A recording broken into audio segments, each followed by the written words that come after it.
Hey everybody, welcome to my UFC on Fox 10 prediction video. Thompson versus Henderson.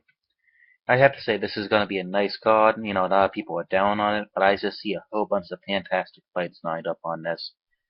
Okay, so on the first bout of the main card, we're going to have Yves Jabin versus Eddie Wineland. Yves Jabin is 34 years old. He stands 5'6" tall. He fights in the bantamweight division. He has a record of 19 wins, 8 losses. And yeah, he's coming off a win off Dustin Page. Yves Jabin, tough guy, nice solid veteran. He's been in the UFC for I don't know 4 or 3 years, one of the two. And you know he's taken on a very tough challenge in Eddie Weinman. Eddie on Eddie Weinman, yeah, I could never say his name right. But yeah, Eddie's a I want to call him a elite 135er. I mean, he's just coming off a loss for the interim title against Henan Burrell. And you know, I just think he has a lot more than what Yves can handle.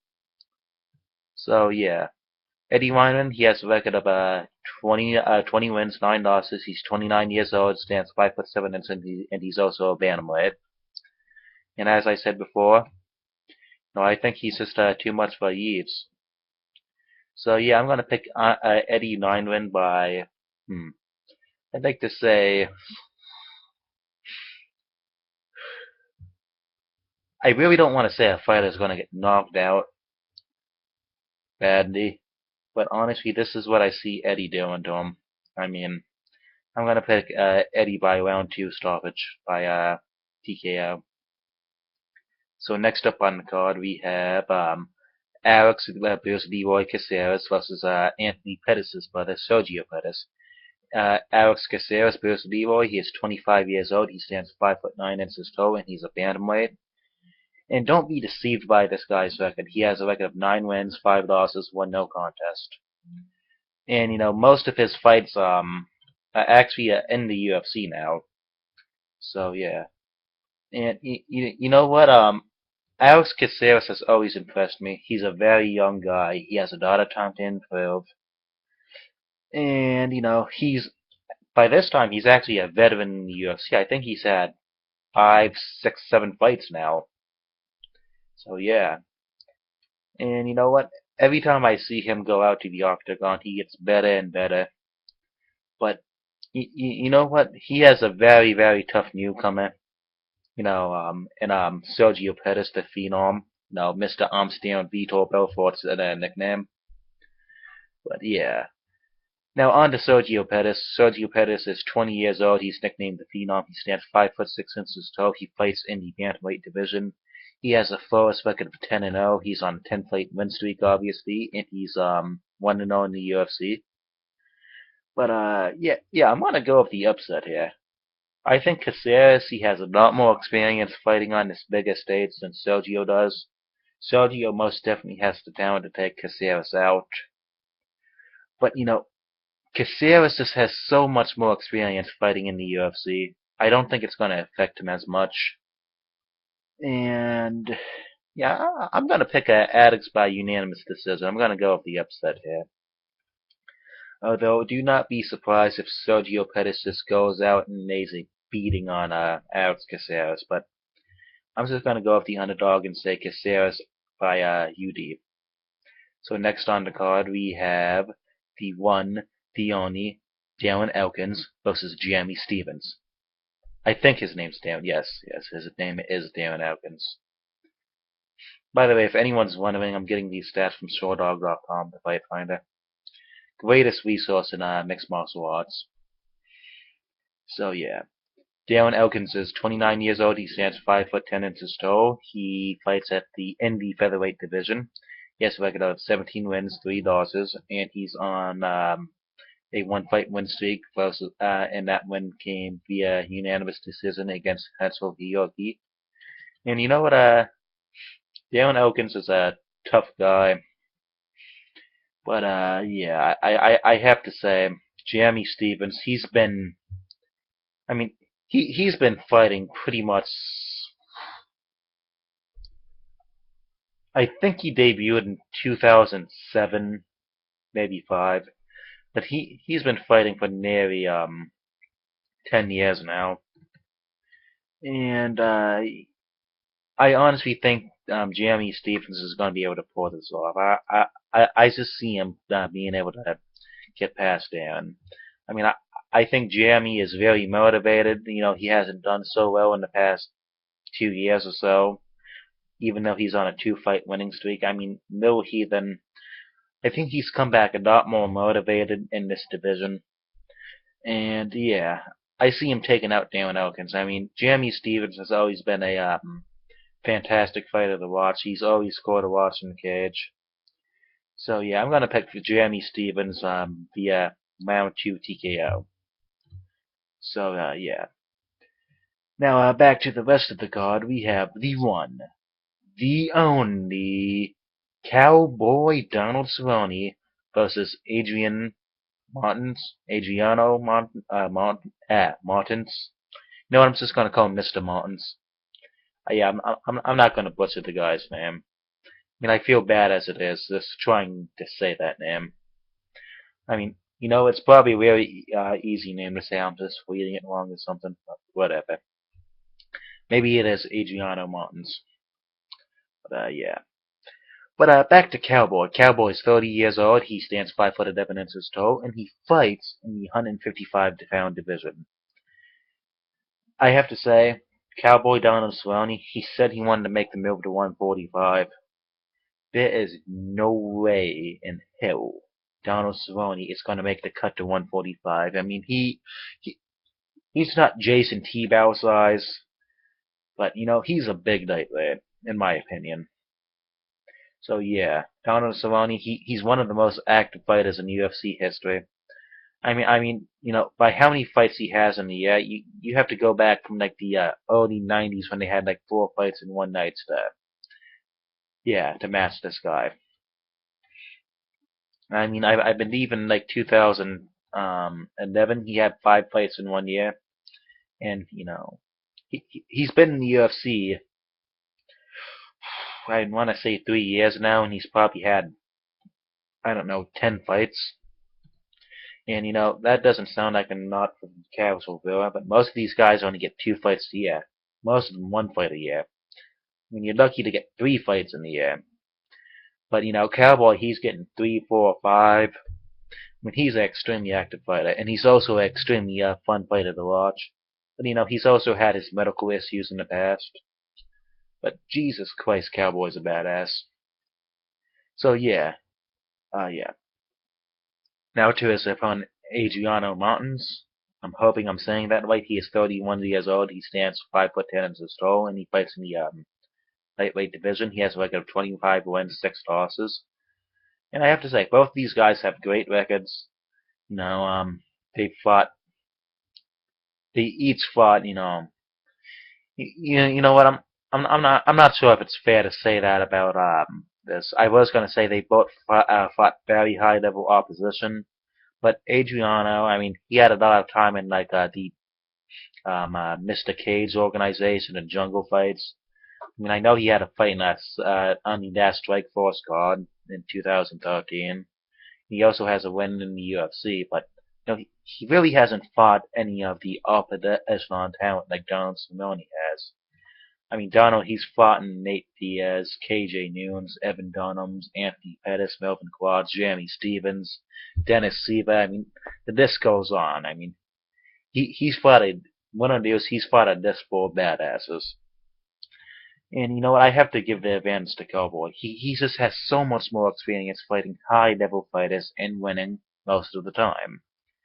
But I think he's going to be able to easily dispatch Adriano Martins. I'm going to say Donald Cerrone by round 1 submission.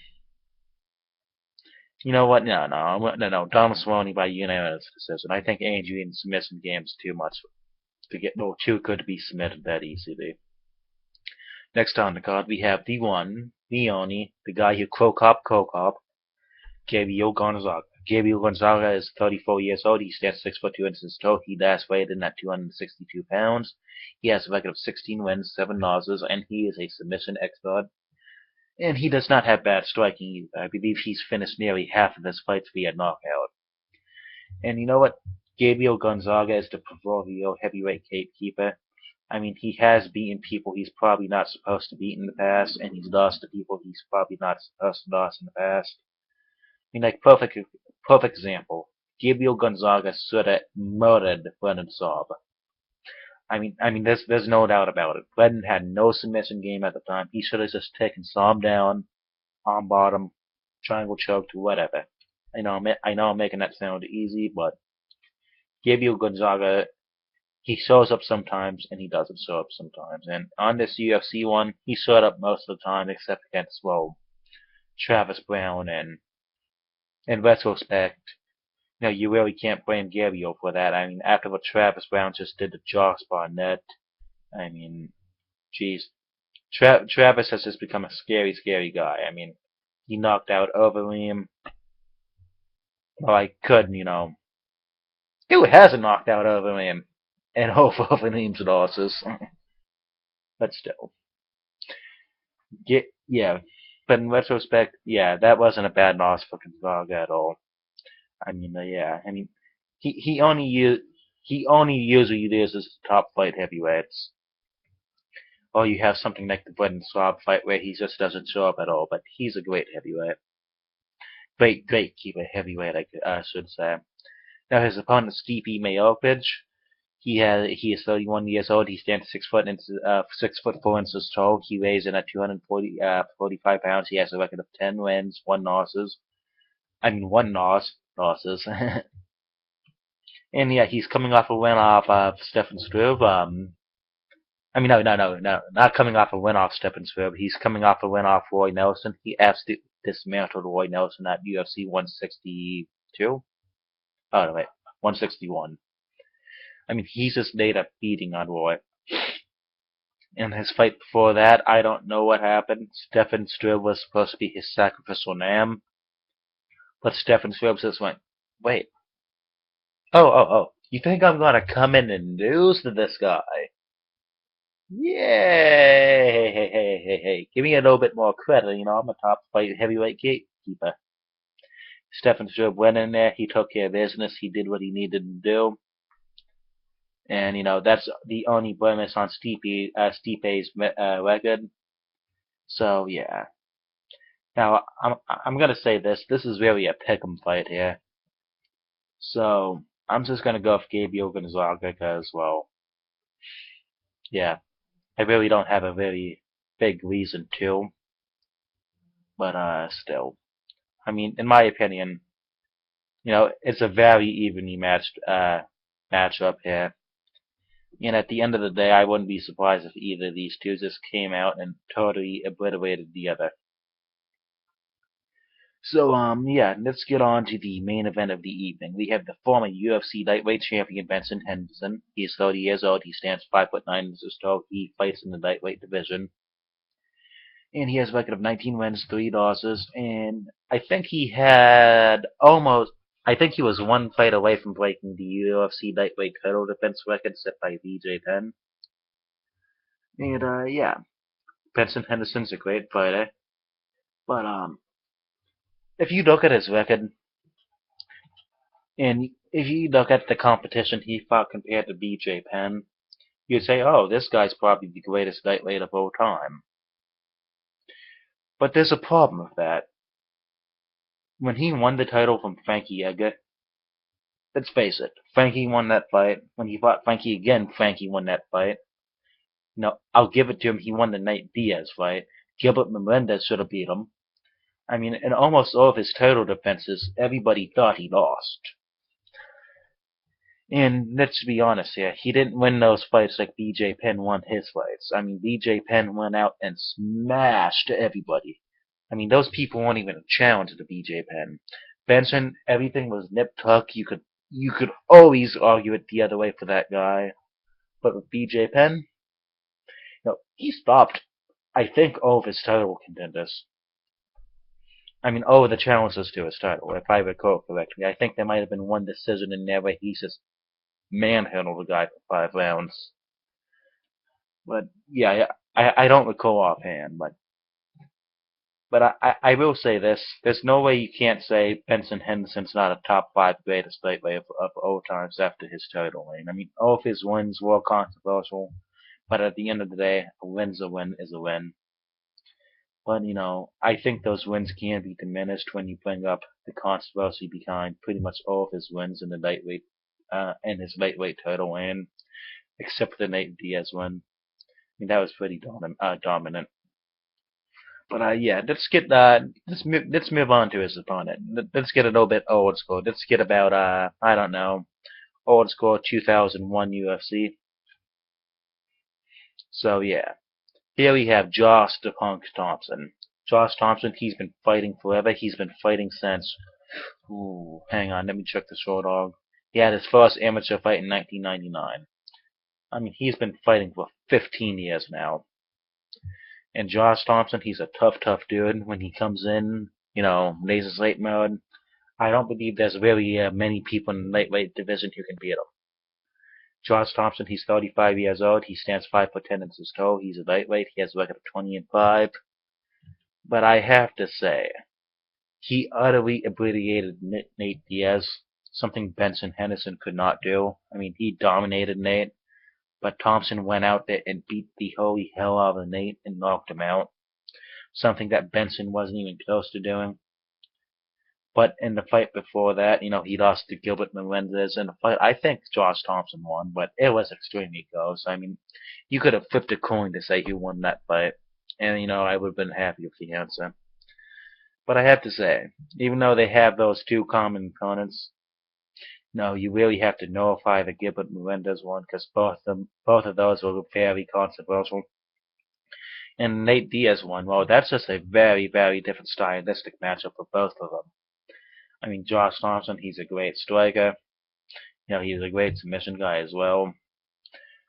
But, just how those guys clashed, it was obvious what's going to happen after the first round of that fight.